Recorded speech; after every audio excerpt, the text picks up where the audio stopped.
Hello and welcome to Gilli Pong Analyses stuff. I would like to thank Owen Benjamin, the comedian that Dave Chappelle keeps ripping off. This is probably one of the best findings.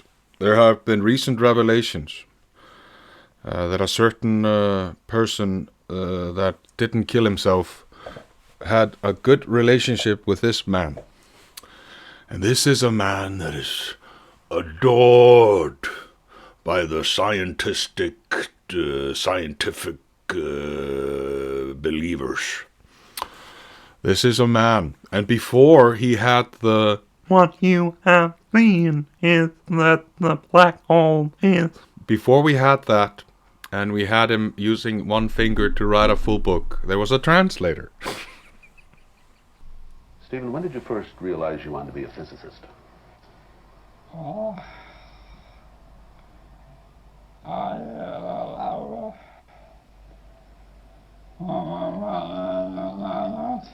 think I knew from about the age of 9 or 10 that I wanted to be a scientist. Most of my activities, like playing with model fireworks, or model railways, or playing complicated games, was aimed in some way at finding out how the world worked around me. So in a sense you went from modeling planes to modeling the universe. I was never very good with my hands, so my models did not work very well. But I was always interested in models that I could control. And I think that nowadays I have translated that into studying physics. Because in a way, if you understand the universe, then you have control of it. If Einstein's general theory of relativity is correct, the universe began with a singularity called the Big Bang. Now, because it was a singularity, all the laws of physics broke down. And therefore, we cannot predict how the universe began.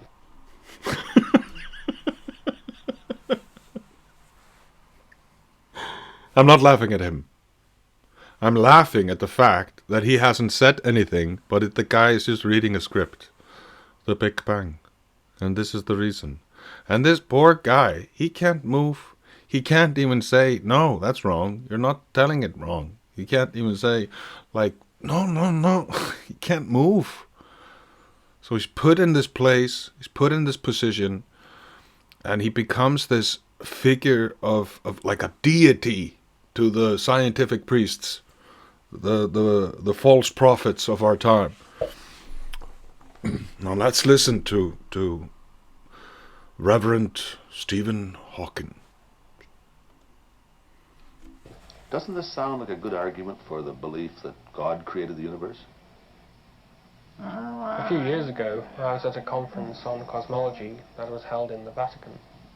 And at the end of the conference, the participants were granted an audience with the Pope. The Pope said it was fine for them to inquire into the early history of the universe, but they should not ask questions. It's like, it's not adopt. It's not like, it's like when he says something, he listens, and then he looks and he translates. Hawking is just, and he's just talking while he's doing it. And he's talking about the Vatican and the Big Bang and the theory of relativity and all these fancy stuff. Why do they want you to believe that you're on this thing that they say is going at 1,000 miles per hour around itself and around it, to disorient you that there's no up and there's no down, there's just gravity, relative gravity that holds everything together, even water also, but it's very weak. It's very weak gravity, so it doesn't really hold a lot, but it is so weak, the experiment, that you can, even the gravity of Henry Cavendish can affect the thing. Like, what is wrong with you? Are you serious? Are you seriously believing this bullshit? I am honestly asking. It was about the Big Bang itself.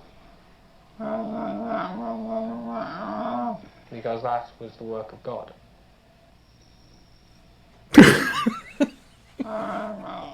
However, at that conference, I proposed that Einstein's general theory Epstein, of relativity not had been Einstein. modified.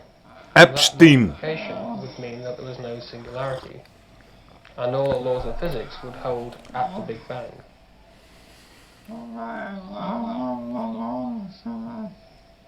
And if that is the case, we can completely predict the state of the universe from the laws of physics. Sure, buddy. What you're saying, does it mean Sure. that the universe isn't caused?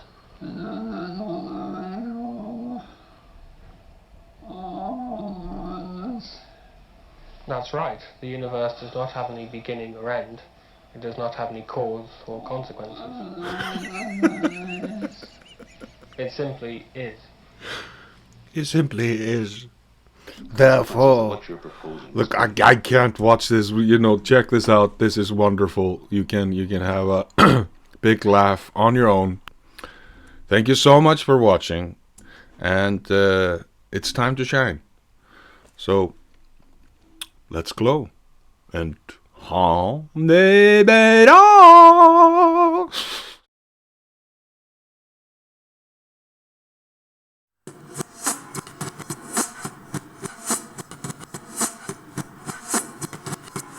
Gilli Pong. Analyses.